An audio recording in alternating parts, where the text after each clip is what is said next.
Blog Talk Radio. Are you ready to take a bite out of the competition? Are you looking for ideas to make your business better? Welcome to the Core Business Show with Tim Jacquet, sponsored by Apple Capital Group. At the core of every successful business, you'll find people making a difference. And with each episode of the Core Business Show, we talk with those people, examine those ideas, and explore the strategies that make them special. Now, the host of the Core Business Show, Tim Jacquet. Well, good afternoon, everybody, and welcome to another episode of the Core Business Show, focused on managing a business, financing, and marketing your small business over the Blog Talk Radio Network. Our guest today is Tarang Shah, author of Venture Capitalist at Work. He has been a venture capitalist with SoftBank. A lot of people have heard of them. And if you have any questions, you can pose your questions to Mr. Shah in the chat room, or you can do hashtag Apple Capital, or you feel free to call in at 347-324-3460, 347-324-3460. Tarang, welcome to the program. Hey, thank you for having me. Yeah. Great. I really appreciate it. I saw your presentation, slideshow, and said, hey, I had to get this person on the show because everybody was always talking. What venture capitalists?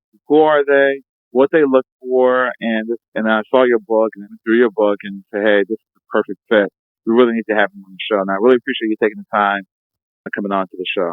Appreciate it. Thank you. No, this really, all the research we have done is with an intention to help small businesses and entrepreneurs, and any platform we can reach out to those key individuals who are changing the way our economy runs and how customers consume the products and services. I'm all for it. So thanks for the opportunity. Yeah. Great, thank you. Let's backtrack for a second. Tell us about yourself, and then we'll talk about what is a venture capitalist. What they actually do. Oh, good question. So a little bit about myself, a double E MBA, and a lot of focus on understanding, the success characteristics of small and private businesses and startups. So a lot of focus in my research over the last 10, 15 years, especially last 10 years, where I started looking at startups from, public kind of Wall Street type of analysis perspective, and posed a question to me and my partner who authored this book with me. And we were wondering, how come we can't apply similar rigorous public company kind of Wall Street type of analysis methodology to understand the potential of small companies and startups. And that kind of led to the research, and some part of that is in the book that we are saying, but it's still a much research effort that's still going on, and we plan to get couple additional books out of that. So that's kind of a little bit about myself and the focus. And I've been in various positions with Fortune 100 companies, from marketing to product management to innovation executive, and most importantly, 5 years as venture capitalist. And I've advised dozen plus companies, been on the board, helped with 8 different investments of around $50 million. So the real focus is on, investing in startups, understanding why some companies succeed versus a lot of other small companies fail, and what can we learn from those successes and failures that we can apply to current businesses and businesses which are yet to be incubated, and they can improve their chances of success from all this past learning. So that remains our key passion and focus. Okay. I know there's been a lot of stories, a lot of reality shows. I think the industry, by supplying them, because you've actually, within this past decade, we have seen some businesses from nobody knew of and really have migrated to multi-billion-dollar businesses. It's just a dream come true when it comes to venture capitalists. And then you have, we had the advent of Facebook going public, and many other companies is going public that we've been knowing for years as a brand. And all of a sudden, these little small brands from nothing are worth, multi-billion dollars.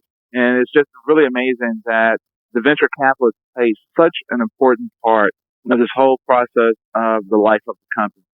From the person who spent their last dime to get it started to the innovation, the ideas, and all of a sudden now want to look for capital and they only have a few options to go here, go public, or go to a venture capitalist to help them go through that process. What venture capitalists normally look for in identifying a business? Well, it's really, I would say it's a $1 trillion question, right? Because, a lot of small entrepreneurs do, and every entrepreneur kind of start out as a small entrepreneur, as a team of just sometimes himself or herself, or a couple individuals coming together. And each of them is wondering, what is the best way to grow this business? So there are multiple ways to think about it. If you are a small business or a mom and pop retail shop, most of the time, you will go for a bank loan or something, but you won't have access to venture capital. So I think the distinction one has to make between different sources of capital, the primary one being, the bank loan for small businesses, the most important one, especially for the emerging technology businesses, will be venture capital. And then, as you go further in the process of building your company, private equity groups come in, which are kind of venture capitalists, but they run more like public company or hedge fund investments rather than venture capital investment. And then, of course, there is a public market. Once company gets to a certain size, you can definitely go for IPO. So the distinction for entrepreneurs and small business owners I'd like to make here is that venture capitalists really focus on businesses which are, though they are nascent or looking small today, they are attacking a huge problem. If it's done right, it can turn into $1 billion opportunity, as we talked about, or $1 billion business, right? So then your next question is, what do they look for? And I think that I partly answered the question. So if you go through all the research and even in the best in the business, we'll talk about this, that best businesses like Facebook and Groupon and whatnot we have seen recently, or from early days, businesses like Apple to Microsoft, all of these businesses were built at what we call a cross-section of, great market colliding with great team. And, a lot of people will say, yeah, anything you do in emerging technology is a great market.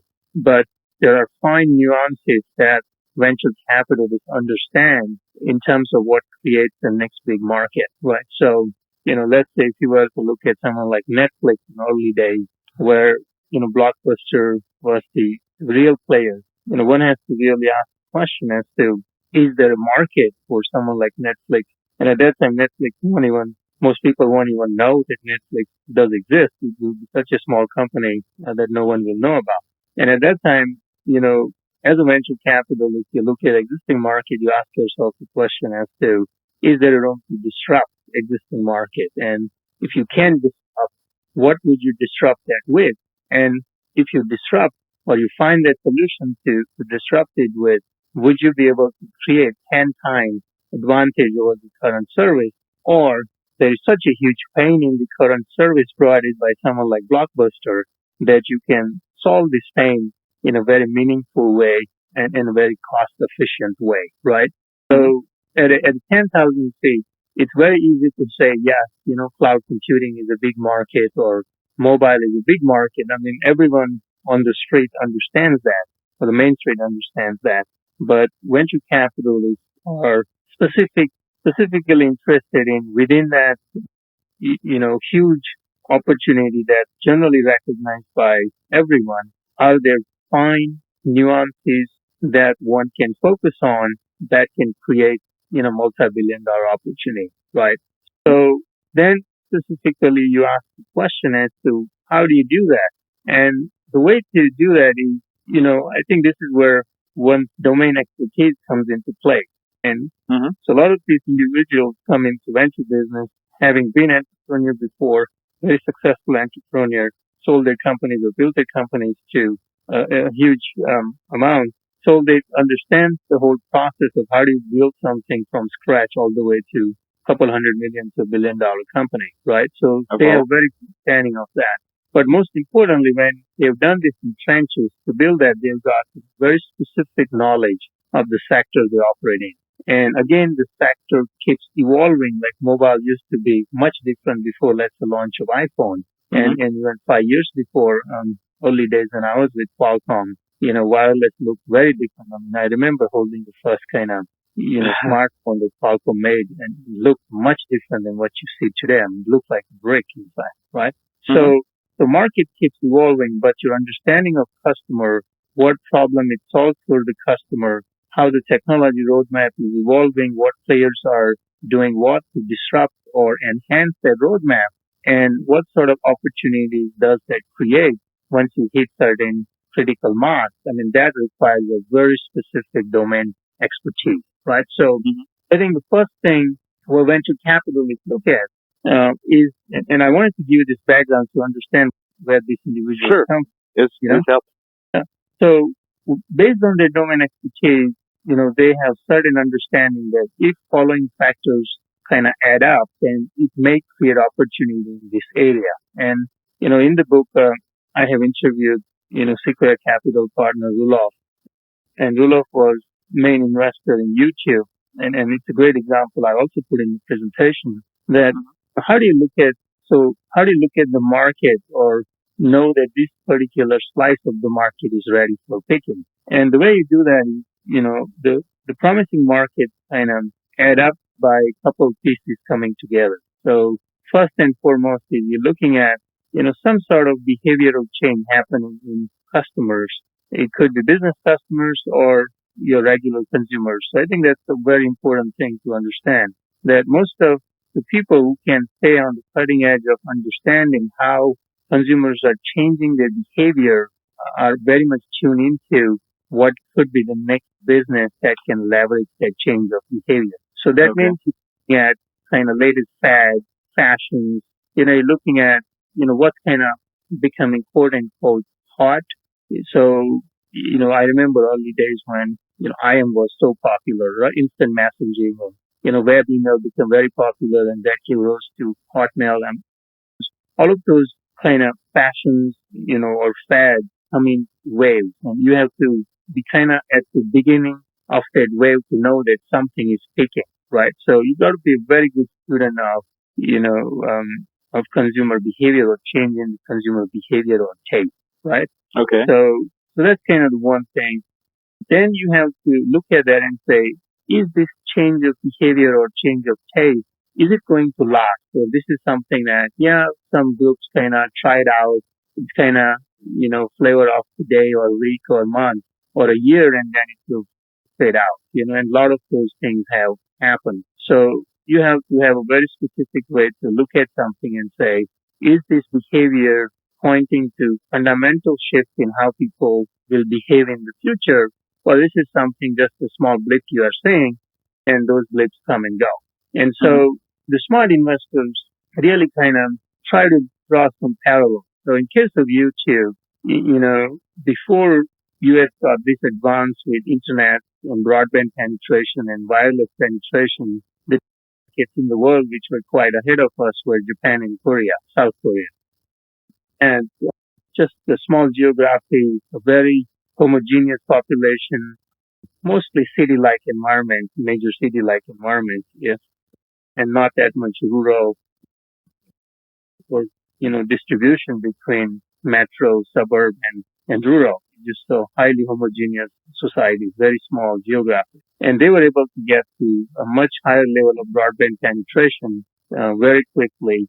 And based on that high bandwidth coming into home combined with high PC penetration per capita, they were able to see what type of applications and content get consumed once the country passes certain critical mass in terms of bandwidth usage or the speed at which data can be transferred. So smart investors, especially in this case, Sequoia was studying that behavior, and so US is getting to that kind of critical mass in terms of, home broadband penetration. And so that definitely tells you that, infrastructure that supports that kind of change of behavior is getting deployed. So that's kind of one thing you look at and say, is there supporting infrastructure that needs to be embedded on which this type of application can ride, or this kind of new behavior can ride? And this infrastructure investment goes, it changes the whole economy in general. It's Mhm. not done for, just done today and like a surplus stand taken out in a couple of days. I mean, it's a billions and billions dollar of investment to build that kind of infrastructure. So you know that kind of investment won't be made unless there is a perceived need, and economic return on it. So that's So how, really, yeah. okay, so how would a venture capitalist know if there's perceived need? I mean, with the research that's out there. For example, I remember going back to what you mentioned top of the hour about Blockbuster, and when they first came out in the mid '80s, Wall Street said, this company never will last, but because they never had any assets, but they had tons of cash. And 25 years later, it finally played out, but that was something new. I remember video cassettes were $90, and now you can rent them for like $2 or $3 and so forth. With things like that, like YouTube, the Facebook, how a venture capitalist would know when you have these cutting edge technologies coming on board? How will they know, hey, this is a good fit or not? This is something that we're on the verge of, and let's dive into this and go forward. Yeah, no, it's a very good question. I think, so the short answer is you don't always know that going in, so there is no surefire way to know that this is going to be 100% right. And all you can do is increase your chances of being right. And so just the nature of venture capital businesses that a lot of your investments will fail. Many of them can take all your money. Some of them will return some money back, but there will be few that will return you astronomical or supposed to return you astronomical return, that will more than pay for all your losses, and on top of that make you 2, 3, 5x return, depending on how well those stock ones did, right? So I think the failure is naturally understood and accepted part of venture capital process, but you want to be right more than wrong, and that's when you can in aggregate return more value out of your fund. So that's kind of the natural process, and because all based on innovation, and innovation is not a surefire way to know what will stick and what won't, but it's just an experiment, right? But you have to put right pieces together and do right analysis to know that, there is within your portfolio, there is a better chance of being right than wrong, right? Mhm. So many of these investments done early on, people didn't have idea that this is going to be this big. But how do you know that, instead of putting into 5 other trends, you put in this trend? I think there are a lot of signs that point to it. So if you take the YouTube example, the broadband penetration and PC penetration just becoming a natural extension of people's life, or natural part of people's life, is definitely one. And then you look at, the camcorder prices were coming down significantly, and possibility, or rather probability, of people having, combination of PC at home and high bandwidth pipeline coming into home, plus having handheld camcorder, was just kind of going up. So there was real investment happening by the customers, and that's what you look at. You look at, say, hey, are your customers or potential customers really investing, quote unquote, either their time or their money into the taste or change of behavior? I think that's one of the proofs that VCs look for, So people were investing in camcorders. Camcorder prices were coming down to a point where you know that this is going to be a mass market phenomenon. And then you know that with PC and broadband, this is type of video could be type of application that can ride on that network. And then with camcorder, you can capture that, right? So those combinations kind of tell you that there is a high probability. There is, again, no surefire way to know this, but there is a very high probability the combination of these factors can point to that change in behavior. Now, social networking phenomenon, talking about Facebook, has been tried many, many times before. When Facebook was launched in 2005, in fact, I think it was late 90s that the first, social networking companies were launched, and a lot of those kind of failed because, again, there has to be right combination. There has to be, few things had to be played out, like web email, so people email to each other, build kind of virtual, groups and communicate with each other, then instant messaging where people comfortable sharing real time talking to the other person on the other side of the world, and many of those things had to play it out to kind of build the foundation for people to build virtual communities online. And there are a lot of experiments were done, including Friendster, which kind of failed for a couple of reasons, mostly technological reasons and strategic reasons. And I think Facebook was launched 5, 6 years after some of the first social networks came about, right? Mm-hmm. So it's not that, so these venture capitalists have seen, which one failed and why they failed. And is there a flavor that can do this right and kind of go after that? Now, again, when Peter Thiel, invested in Facebook early on, he invested really in Mark Zuckerberg. Right. So that brings us to the second point. But let me finish up the market side and we go to the people side of investment. And it's usually the right combination of the two that gives you great outcome eventually. But on the market side, you have to have a domain expertise to understand the fine difference between, the where market is market going to be there tomorrow, where market has been, how it has changed, what are fundamental supporting or enabling technology infrastructure are in place or getting in place. I mean, and think about it. If before 3G, ubiquitous availability of 3G wireless in US, if Apple had launched iPhone, I mean, it could have been like, Palms Newton. Remember the early days when they launched, Newton, the first kind of handheld PDA? Didn't really go in, right? I mean, people wanted to do, mobile payment over it from smartphone to smartphone. It was a great idea, but it was 10 years before its time because there wasn't any infrastructure to ride it. So I think the smart investors understand that for something to be accepted as a critical mass or a general service, what components need to be in place. Does that help? Yeah, it makes absolute sense. It really does. Yeah, and then to your question on Blockbuster, a lot of times you have to ask yourself what kind of player you are. So Blockbuster can never make their own movies, and you have to understand that who owns the content, right? And Apple was very smart when they launched iTunes to understand what kind of problems the labels were facing, music labels were facing, and can it take the whole album, split it into each track and sell each track for 99 cents and, kind of give, good money back to the label. I mean, those were all innovative ideas you look at content and one end, how do you distribute content to the customer? And is there a better way to do that? So Blockbuster tried to do that in a retail fashion, so it was purely a distribution play. And what Netflix did was just leverage the power of internet and optimize, logistics using snail mail. But it wasn't to again disrupt the distribution. There was no other magic than leveraging, distribution in a different way and using power of internet. And now, they were facing the same problem. If someone can come in and say, can I distribute the same content or, fat data pipes that are coming into people's homes now using cable, satellite, or just, pure old DSL.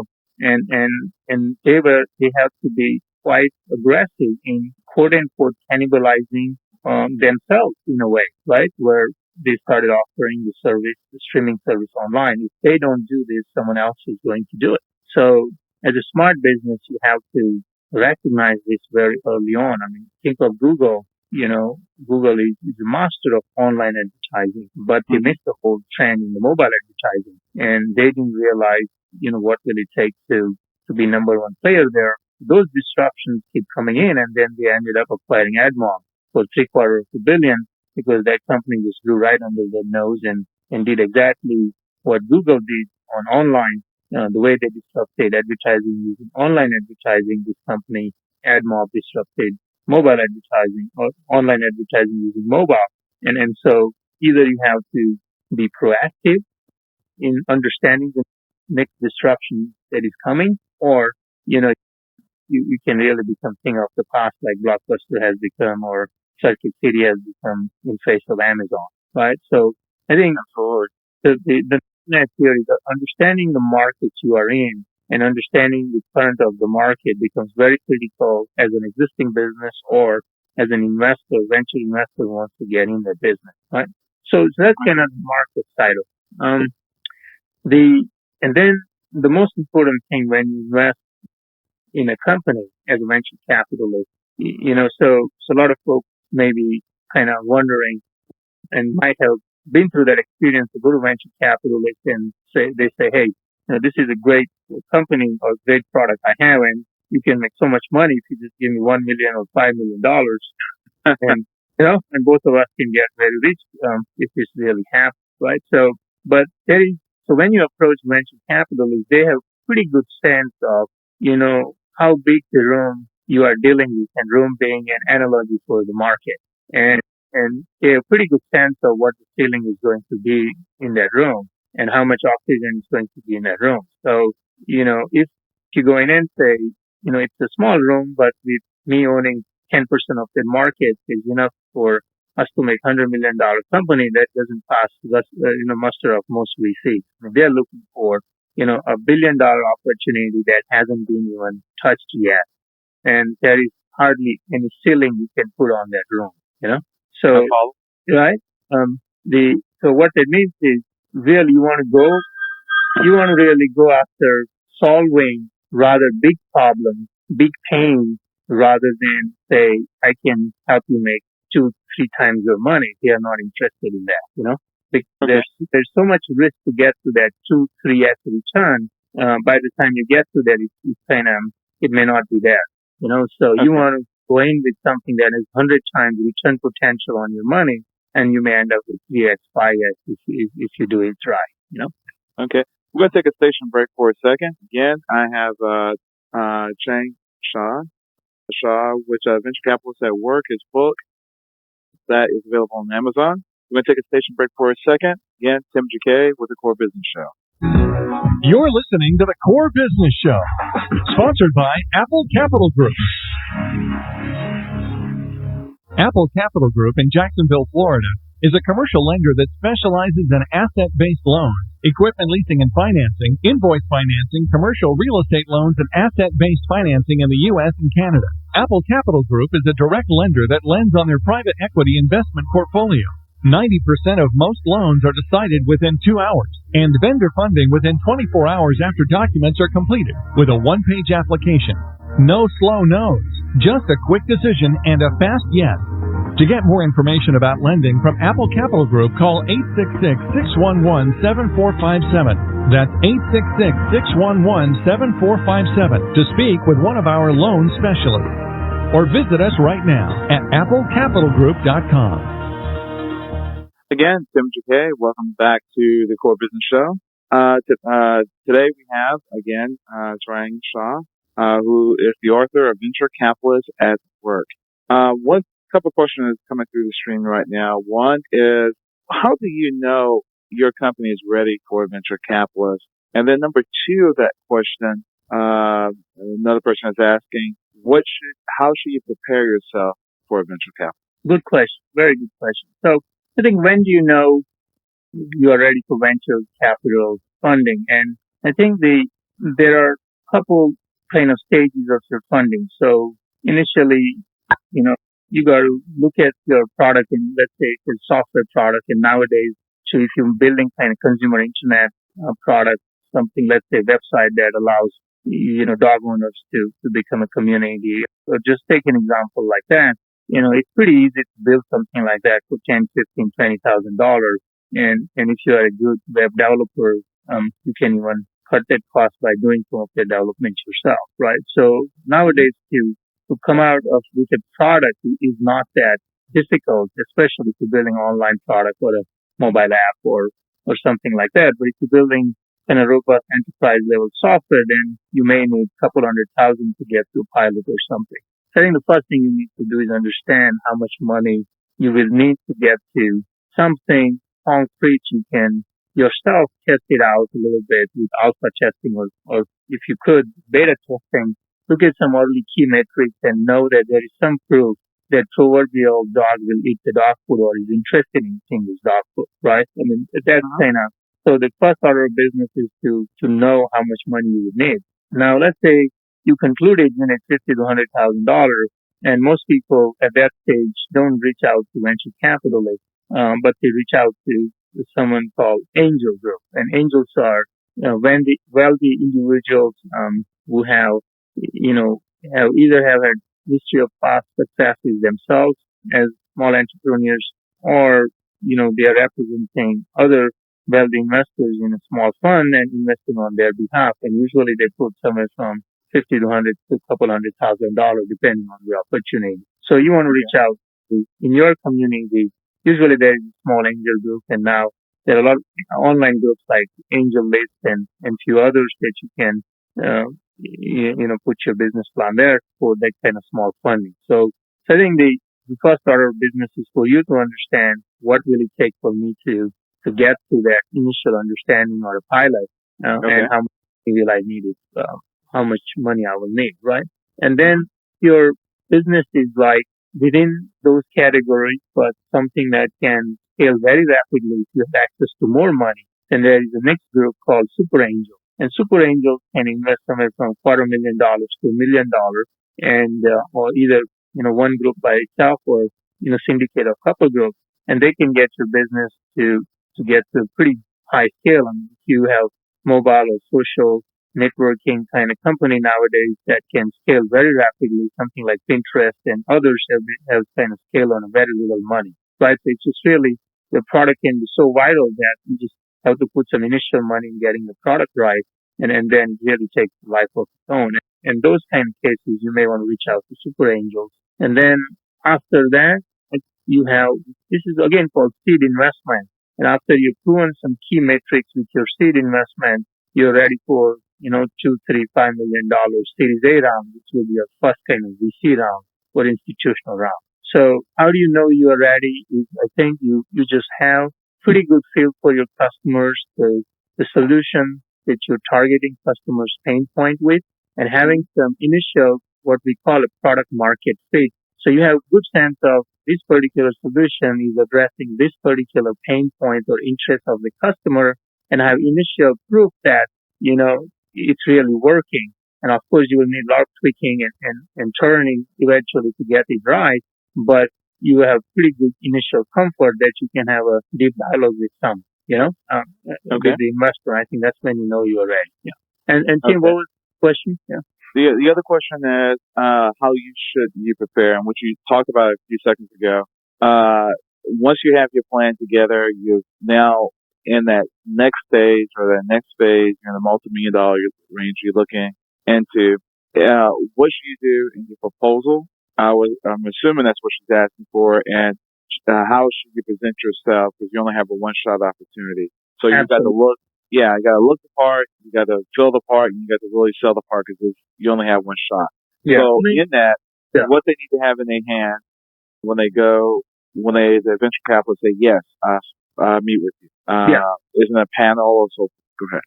Yeah, sure. That's again, very good question. And yes, and the fact is you only get one shot, and some cases everything else adds up, but you are still early, then of course they want to track it and will call you back once you have those metrics kind of looking good. But usually you got one shot. And so you want to be extremely prepared. And I think that's the right concern for any entrepreneur approaching a VC. So here are some pointers I can give to you. The one is, most of the VCs respond to, or investors respond to, a query or a business plan that's coming from, a trusted source. So what that means is, most of the business plans which are submitted online, someone may review them, but probability of them really getting attention is quite low. So I think your first order of business is to find out, find an advisor who is very well connected in the startup and venture and entrepreneurial community, who may know a number of investors, how they think, which investor has which domain expertise, where your business plan may resonate very well. You want to do that homework and get that kind of person on board as an advisor, because that person is going to first kind of do his or her sniff test to make sure that you have something of a value that, he or she can pass it on to the network, where without losing credibility or coming across like someone who hasn't vetted that deal, right? So you kind of get the first sniff test by working with a seasoned advisor who knows has networked well in the venture community. And once that person sends out the business plan, the chances of other side looking at it and giving it due attention is quite high. I think the first order of being prepared is to find a group of advisors that not only can help you on a product side or opening doors to the customer channels, but can also help you, understand how the investment world works and someone who's well connected to kind of carry you through. Now, if you're a known entrepreneur who has done this in the past, and good likelihood you know the investors and you know what they're looking for. So that's a different story. But I think for most first-time entrepreneurs, don't underestimate the value of having a seasoned advisor on your board, right? That's number one. In terms of specifically with that, let's say now you have that. Now you got a attention or you got a channel through which your business plan will go through and it will get attention on the other side. And then usually they ask you for one pager or two pagers. And then I would rather prefer a two pager that tells you the following things. I mean, of course, it lists basic things like, where are you based and if you have raised any money or not, or, stuff like that. But most importantly, you want to talk about, the following things. One being your understanding of the customer problem, right? I mean, it's all about, how well you understand your customer and your market, in which we call authenticity. So if you talk about, let's starting a dog spa business or mobile dog spa business, it should start with things like, as a kid, you have been with 3 dogs and you know exactly when dogs need to be bathed and, what they love and what they don't love. And just you spend your whole life thinking about, what dogs love to get and not. Or if you are a consumer online or a mobile app developer, you're constantly thinking about, whatever app you're thinking about, say, how do you how do you get people the best deals on hotels based on their location, wherever they are, right? I mean, whatever you're thinking about as your business, you have to show a deep domain understanding that you're putting your 10,000 hours that makes you believe that this is the problem your customers are facing. How did you get that understanding? And then that authenticity should come through in a paragraph or two. So that's most important, right? What brings you to believe that this is the problem that needs to be solved? And why are you the right person to solve it? Very important, right? Okay, great. I think the second thing you should have in there is a description of the product itself. You just say, hey, this is the problem. Now this is the solution. And then talk about the solution that's pretty easy to understand, not technical. Just talk in a layman's term or customer's term as to what does it really get to the customer, and your product should speak to not just kind of bells and whistles or all the features, but really how does it address the problem that customer you identified in the earlier paragraph the customer is facing. And so you're really referring to value proposition, right? What is the value proposition? Wow. Right? That's kind of the second thing. The third thing you need to have is, your kind of competitive understanding. And in all business plans I have seen, there are few that really stand out where they have very good understanding of the competitive landscape. Most people will say, yeah, we are the only guy who can do this, or there are so many guys that we can do better. I think those are pretty standard answers, but the depth of your understanding that, listen, I mean, Joe's kind of mobile dog spa, has kind of its own rental vans and, they only do this geographies and they're missing out on this kind of, middle class geographies in these suburbs. And these are the reasons they can't get in there, but these are reasons why I have access to this, and I can protect this. I can build it before anyone can think of coming in. I mean, you got to really kind of now start combining your understanding of the customer, understanding of, their problem, understanding of their own product solution and how that fits the pain point. And now why you would be the only person who can do it in this way, or maybe one of the 2-3 guys who can do this, but within there, how you can carve out and protect your position, right? So, and those 3 things should come across very well. And then with that, a little bit talk about the team, which is very important. You yourself, a couple other guys on your team, what is your vision? What makes them so passionate to solve this problem? Or they think they all lost their jobs and they thought they need to do something together and this is where they can make money? I think no one likes that answer. I think you should do things which are so genuinely passionate, you feel so genuinely passionate about that initially not thinking so much about money, but just solving that problem for the customer in a way no one else can do. And that Wow. passion, that passion you should see if you read through autobiographies or biographies of Steve Jobs, to Mark Zuckerberg, or Bill Gates, any of those, or Howard Hughes, or any of those successful entrepreneurs. They have that thing going where they say, I understand my customer's problem. I know how I can help them. And I'm so passionate that I can't think of doing anything else in my life but just this. And you ask them a question, what if you fail? They say, I don't even think that I'm just going to succeed. That's only calling they have. And that should come across, right? Because, here someone is trusting their money, and usually it may not be their money. This is invest on behalf of pension funds and, endowment trusts and a lot of other people. So they are being trusted as a general partners to manage someone else's money, and they are interested in minimizing the risk and increasing their return. And you help them do that because you are one so committed about the business you are going after, and that has to jump out of your presentation or your 2-pager write-up, where they say, man, this person, this girl is so passionate. She's not going to rest until she makes this dog spa business the number one franchise brand in the U.S. And that kind of commitment, passion should ooze out of your presentation. And that has to tie down to your background. You cannot just come up with the idea like this. A lot of things in your life to transpire to get you to this idea. And you should a little bit talk about that, what brings you to this idea. Your past experiences, your love for dogs, or, your love for, traveling and the problems you face yourself in finding, the best hotel prices with the right features. I mean, whatever the problem you're solving, you should be able to get to that combination, right? And after that, you a little bit talk about, kind of business model. A lot of times it may be too early to exactly know, how will you monetize it, but you should talk about initially, let's say I'll give this app for free. It's a premium model, and, if customers really want to use it for this many times a month, or, they do transactions more than this many dollars, then I'll get this much percentage. Or in a standard small business like dog spa, mobile dog spa, you would say, hey, we charge this many dollars for small dog, this many dollars for a cat, and whatnot, right? I mean, it's just whatever business. Some business models are known early on, and companies like Facebook and Twitter and YouTube, and business models were not known for many years into the business. And that's okay, as long as there are other key metrics which can show, that you will be making a noticeable progress. Yeah. Great.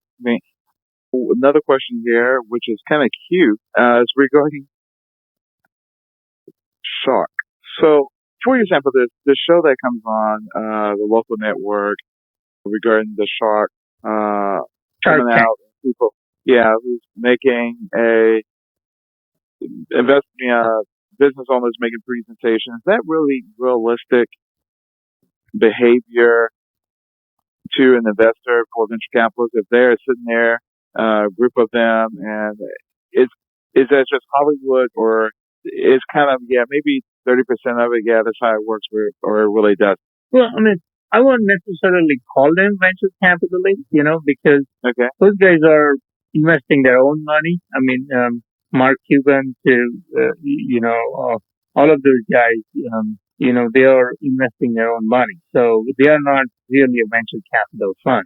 I mean, some of the behavior you see in there, how they are kind of, very direct or sometimes even rude to the, inventors or entrepreneurs and all that. I think that is a lot of Hollywood element in it. So when you go to a seasoned entrepreneurs, well-known VCs, or rather seasoned investors or well-known VCs, they are very methodical. Majority of them are in how they deal with you. They're very systematic in telling you what they're thinking and what they need from you to get to the next stage and whatnot. So the behavior you see there, I think, is some elements of kind of drama created just because TV networks have to have some kind of drama to get people's attention, So I don't think that's the typical drama that you see. But what I love about that show is the thinking that comes across. for example, they talk about, why this market just doesn't make sense, or why your product has no legs, or, you come here with such a low sales numbers and you think you can do, 500,000 next year. And all those things, kind of are real, right? So Okay. the business thinking behind what they're telling you is quite real. For example, if Damien has access to manufacturing, fabric or clothing manufacturing, I mean, that makes a huge difference. Someone has access to that kind of channel and he knows how to build, retail brands, and, that he has been through that many times, right? Or, That's all. or the other person who's been through licensing model quite a bit, especially starting with toy licensing and whatnot. I mean, he understands, you can see him gravitate towards everything licensing, but the guy, gravitates towards a lot of, software type of environment because that's where he comes from. And again, you can start seeing kind of that flavor, of their domain expertise coming into their discussion as well. But my net for that show is that, a lot of the cutting edge discussion that happens in there about the business model and the market and, finding the right product for the right market and if it has the right value proposition or not. I think people should pay real attention to that because that's the real stuff for any investor, Okay. Let's dive in more, a little deeper in your book real quick. Let's go through your slides, do a highlight. Then we can recap. We talked about the steps of going to an angel investor, for venture capitalists, the investors, angel, super angel, and so forth, institutional round, and venture capitalists. Well, let's go talk about the slides real quick and the contents of the book. I think you have a table of contents. You have, I think, between 14 or a little bit more than past 14 chapters. But these people you kind of interview one-on-one, or you just took their case studies and tried to put your book together?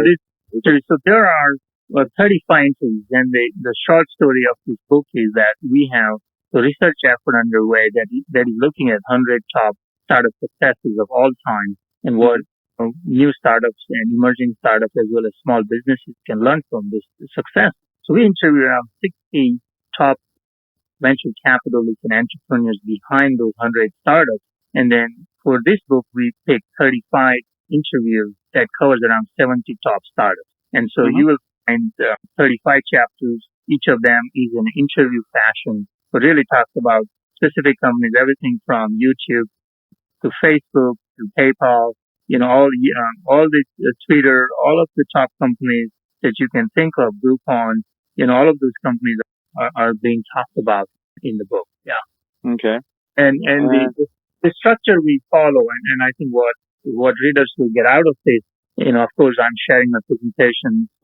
All presentations I create, I just share freely because I want entrepreneurs and small business owners to learn from it. And I think you'll find book is a great tool along the side where, can go through. I think the most important part of the book, the way we have done it is we wanted this to be a conversational interview where you as reader will feel like you are sitting in the room as a fly on the wall and listening to conversation with two investors about how they invested, why they invested in companies like Facebook, what did it look like very early on, what got them comfortable when no one knew about Mark Zuckerberg, or the founder of Twitter or any of those companies.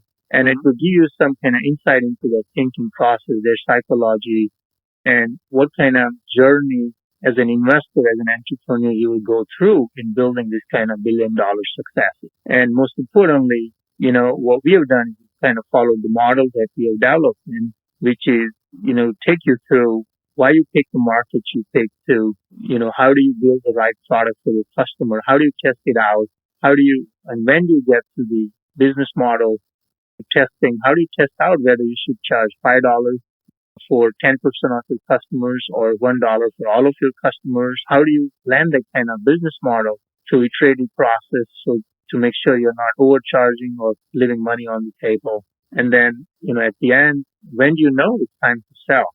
Do you keep building it, or you see the market has capped out and market is getting crowded? Is this the right time to come out of your business, sell it to someone, go do something else or not, or, make a big $90 $90 billion, Google out of it, or whatever that may be, right? So it follows a very methodical structure through every interview, but you'll find colors of answers on entire spectrum. So even the same question being answered by different investors, depending on what situations they were in, you'll find a different flavor of the answer.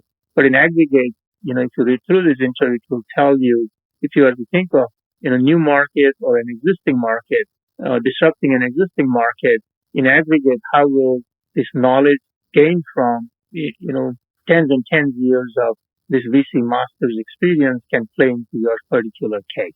And this is where I think the book holds a lot of value for you as a reader. Yeah. Okay. I noticed in your presentation you have a lot of social media in here in this portfolio. A venture capitalist, I guess, as we go into this past decade, they have a better sense of the impact of social media.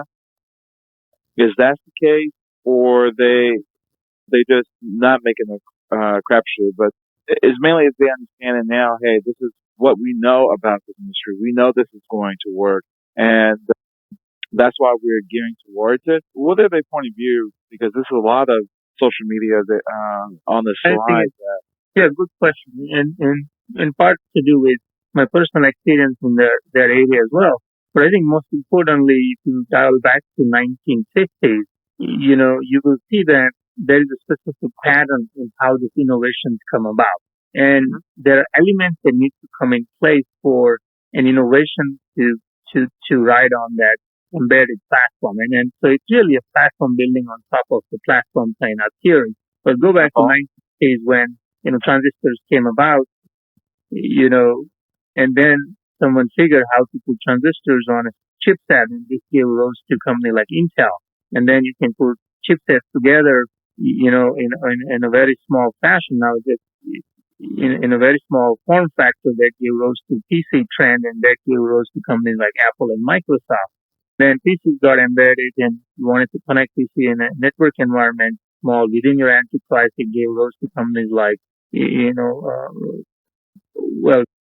connecting the two different locations within your enterprise, LAN network companies like 3Com, and eventually companies like Cisco, because you wanted to connect companies to other companies and communicate email between the companies, and you need a router to connect two companies together, right? And then this whole, general internet network kind of got built out, and then it rose to the whole 1990s internet, kind of frenzy where so many great companies were created out of the time, everything from Amazon to eBay to Netscape. And now we are seeing, that getting embedded with broadband penetration. Now we're seeing smartphone is getting embedded as a platform, and Facebook itself is getting embedded as a platform on companies like $10 billion companies like Zynga were created. So it is not really a crapshoot, but really this is how the innovations follow, where you look at and say, now if every other person will have a smartphone becomes a de facto platform, and it has that data pipe coming into every smartphone. With that, what can you do with that platform, right? And what kind of service can you build on it? And that's what you got to look at as a smart investor and a smart entrepreneur. You ask yourself, is Twitter a platform now? Can you build a company on top of Twitter? Is it embedded so widely? And I think that's what you look for. So right now, what we are seeing, social behavior is riding on this social platform and communication platforms like smartphones. And we are using that to uncover a lot of inefficiency in human communication, relationships, in commerce. And it's really enabling us to remove all this inefficiency using those embedded platforms and tools. And this is why you're seeing so many great companies coming out of that right now. Okay.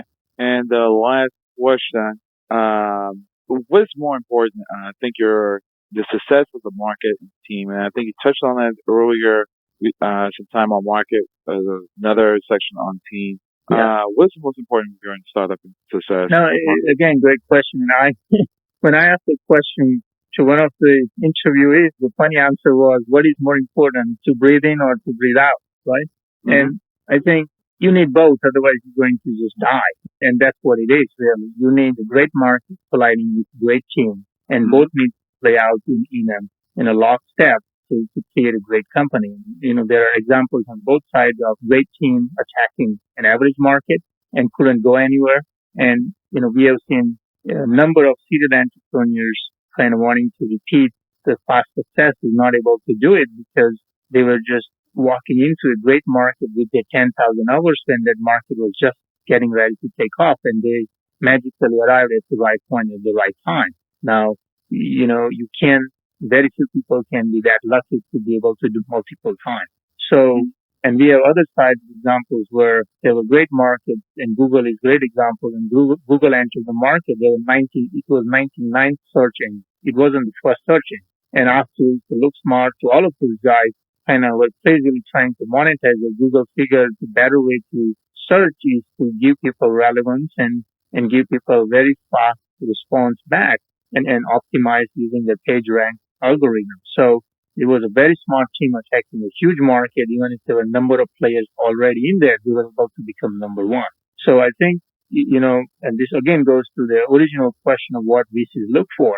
I think this is why it's so important for you to have that original passion to solve the problem you are so close to.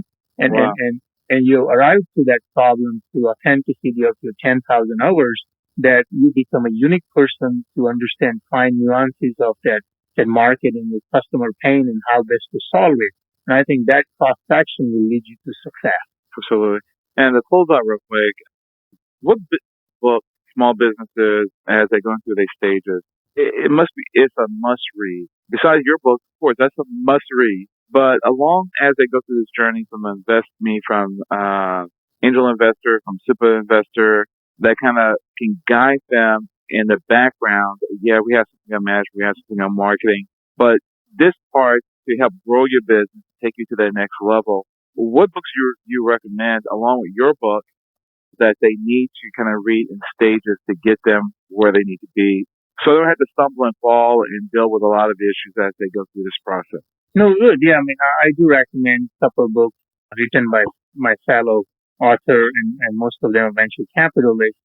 One book is called Getting to Plan B by Randy Komisar of Kleiner Perkins, and he has interviewed in my book as well.